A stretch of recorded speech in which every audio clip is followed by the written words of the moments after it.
1 Tessalonicenses, capítulo 4, versículos 1 e 2.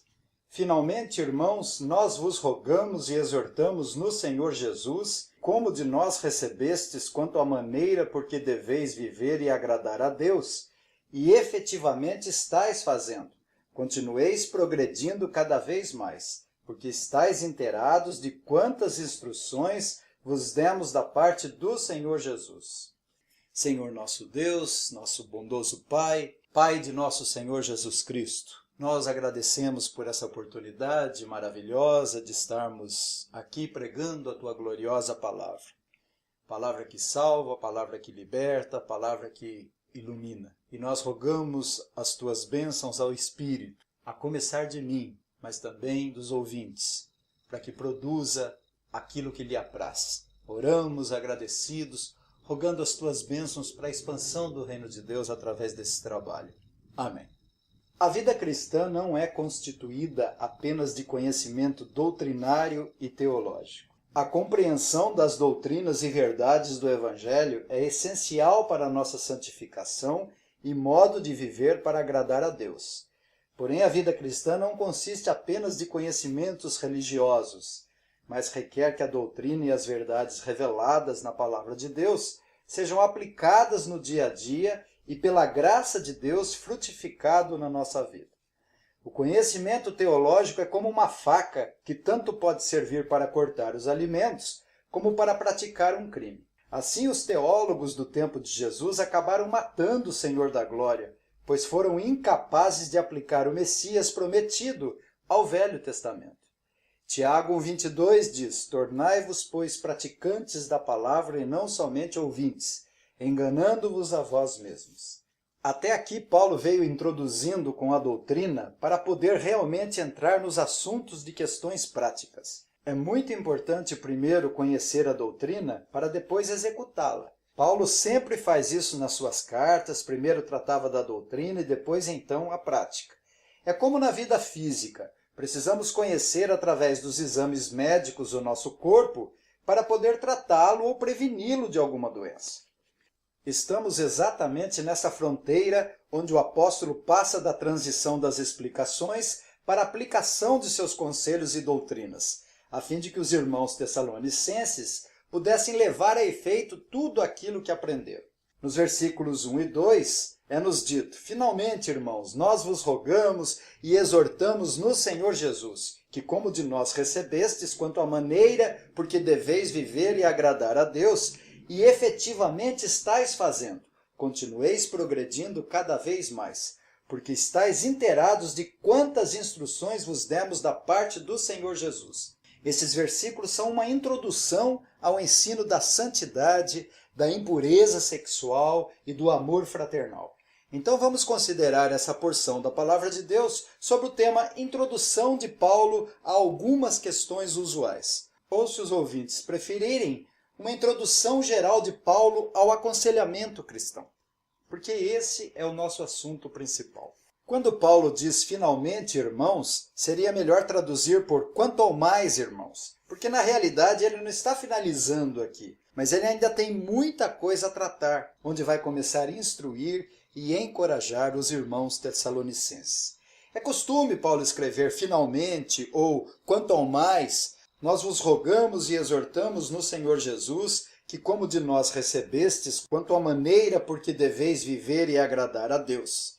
Paulo ensina a igreja a viver de modo a agradar a Deus. Paulo dificilmente entra em questões práticas de modo abrupto. Ele sempre antecede as experiências diárias importantes, falando e ensinando doutrinas. Aos Efésios, por exemplo, Paulo escreve primeiramente as doutrinas até o final do capítulo 4 e depois começa a tratar da parte prática, focalizando os relacionamentos humanos. Aqui não é diferente. Antes de Paulo orientar a igreja no que diz respeito à santidade, à pureza sexual, ao amor fraternal, à necessidade do trabalho diligente, à segunda vinda de Cristo e nossa atitude a essa vinda, Paulo fornece princípios gerais importantes que instruem e orientam o aconselhamento cristão para que isso não tenha o perigo de se degenerar em legalismo, humanismo ou moralismo. Doutrina sem prática é legalismo. Ensino sem exercício é moralismo. Primeira parte do versículo 1 nós lemos: Finalmente, irmãos, nós vos rogamos e exortamos no Senhor Jesus. Paulo se utiliza de um misto de afetividade e autoridade. Rogar e exortar, que são sinônimos até certo ponto, mas como geralmente todo sinônimo tem área de significado específico e próprio, quando ele diz, finalmente, irmãos, nós vos rogamos, nós vos pedimos, nós vos suplicamos, nós vos insistimos como irmão e amigo. E quando ele diz, finalmente, irmãos, nós vos exortamos, nós vos admoestamos, advertimos, nós vos avisamos como ministro e apóstolo. Quem escreve aqui é o amigo Paulo, mas a autoridade de apóstolo enviado de Deus também. Paulo não oferece algumas opções ou livre escolha. Querem praticar? Tudo bem. Se não, Deus sabe de todas as coisas e das nossas fraquezas e tudo bem. Não. Paulo exorta com grande amor o dever de obediência da parte de Deus. Mas não há tom de reprimenda aqui, mas encorajamento para que progridam na fé. Essa igreja não tinha problemas teológicos graves de doutrinas como os Gálatas, mas uma pequena incompreensão acerca da vinda, onde Paulo iria acrescentar mais informações. Por isso que ele foi duro com as igrejas da Galácia. Aqui no versículo 1, finalmente, irmãos, nós vos rogamos e exortamos no Senhor Jesus, que como de nós recebestes, quanto à maneira por que deveis viver e agradar a Deus, e efetivamente estáis fazendo, continueis progredindo cada vez mais. Apesar de estarem caminhando bem, sempre há espaço para que se caminhe mais ainda. Na santificação é assim. Enquanto não formos glorificados, sempre há oportunidade de crescimento. Paulo estava alegre, mas não satisfeito, porque isso somente ocorrerá na glória, onde alcançaremos a perfeição por ocasião da vinda de nosso Senhor Jesus em glória. A vereda dos justos é como a luz da aurora, que vai brilhando mais e mais até ser dia perfeito. Paulo falou para as várias igrejas, prossigo para o alvo, para o prêmio da soberana vocação celestial de Deus.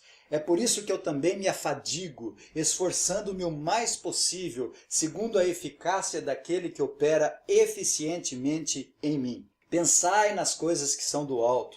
Senhor Jesus disse, buscai o reino de Deus e a sua justiça, que as demais coisas vos serão acrescentadas. A santificação não vem automaticamente, mas demanda de nós grande busca, esforço, diligência, disciplina, obediência, para que não aconteça conosco o que Tiago reprova, para não tornarmos ouvintes, mas praticantes da palavra de Deus.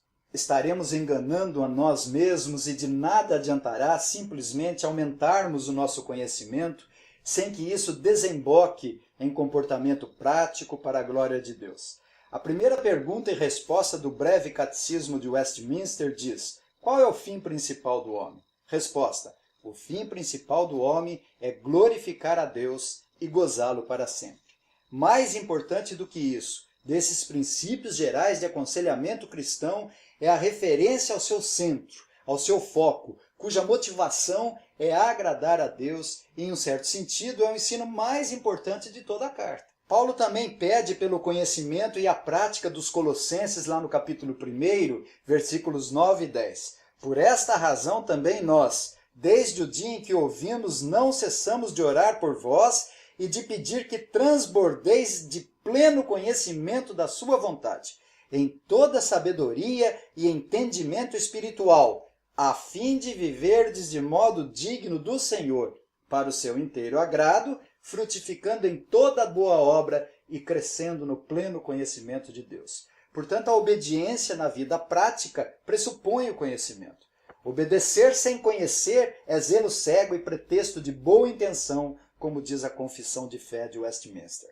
Obedecer é aplicar o conhecimento. Existem tantas religiões no mundo, com tantas pessoas que pensam que agradam a Deus e tentam, através das suas corruptas imaginações, satisfazer o Senhor, se autoflagelando, por exemplo, se tornando reclusos, oferecendo sacrifícios, procurando alcançar o favor de Deus através de obras humanas, meditações e uma infinidade de coisas. Mas para agradar a Deus, pressupõe o conhecimento. Efésios 5,17 diz: por esta razão não vos torneis insensatos, mas procurai compreender qual a vontade do Senhor. Se quisermos atingir o alvo do aconselhamento cristão, agradando a Deus, temos que continuar progredindo cada vez mais através das instruções da parte do Senhor Jesus Cristo, pelo poder iluminador do Espírito Santo. Observe que Paulo fala no versículo 2, porque estáis inteirados de quantas instruções vos demos da parte do Senhor Jesus. Esses princípios gerais de aconselhamento cristão não estão baseados em ciências humanas, antropologia, filosofia, psicologia, sociologia, sabedoria humana, mas a natureza dos conselhos é diferente, porque tem uma autoridade de Deus, do Senhor Jesus Cristo, em quem estão escondidos todos os tesouros da ciência e da sabedoria, como diz Paulo aos Colossenses capítulo 2, versículo 3. Porque estáis inteirados de quantas instruções vos demos da parte do Senhor Jesus. Quando Paulo diz quantas instruções, esse termo grego era utilizado para instrução militar, como um sargento que transmitia as instruções aos seus subordinados. Paulo se coloca como um sargento, dando ordens de Cristo aos seus soldados. Ele já havia falado aos Tessalonicenses capítulo 2, versículo 3 e 4. Pois a nossa exortação não procede de engano, nem de impureza, nem se baseia em dolo. Pelo contrário, visto que fomos aprovados por Deus, a ponto de nos confiar Ele o Evangelho, assim falamos não para que agrademos a homens, e sim a Deus que prova o nosso coração. Mas apenas para concluir, eu chamo a atenção dos ouvintes para o fato de que o cristianismo não deve ser confundido com moralismo, legalismo ou humanismo. Apesar de muitos entender o cristianismo como um código de preceitos morais, aqui tudo é diferente, pois os padrões morais humanos não são suficientes no cristianismo. A prática da vida cristã requer avanço constante. O cristianismo requer de nós que sigamos a paz com todos e a santificação, sem a qual ninguém verá o Senhor. O alvo é agradar a Deus. O objetivo não é apenas obedecer normas externas, mas agradar o Criador do universo, o Todo-Poderoso. Uma coisa é ser legalista, outra é viver uma vida piedosa em todas as áreas da vida, seja na sociedade, na igreja, na família, no trabalho, seja no lazer, onde for. A autoridade do conselho cristão não é humana, política, sociológica, filosófica, psicológica, mas divina, e está baseada nos princípios revelados na palavra de Deus. A natureza dos conselhos é diferente porque tem uma autoridade de Deus e do Senhor Jesus Cristo. Paulo disse em 1 Coríntios capítulo 2, versículos 1 a 4, E eu, irmãos, quando fui ter convosco, anunciando-vos o testemunho de Deus, não o fiz com ostentação de linguagem ou de sabedoria, porque decidi nada saber entre vós, senão a Jesus Cristo e esse crucificado. E foi em fraqueza, temor e grande temor que eu estive entre vós. A minha palavra e a minha pregação não consistiram em linguagem persuasiva de sabedoria, mas em demonstração do Espírito e de poder, para que a vossa fé não se apoiasse em sabedoria humana, e sim no poder de Deus. Que Deus nos livre do legalismo e religiosidade que são apenas a religião da mente, mas apliquemos o conhecimento bíblico e teológico para o uso e glória de Deus. Que o Senhor nos abençoe. Amém.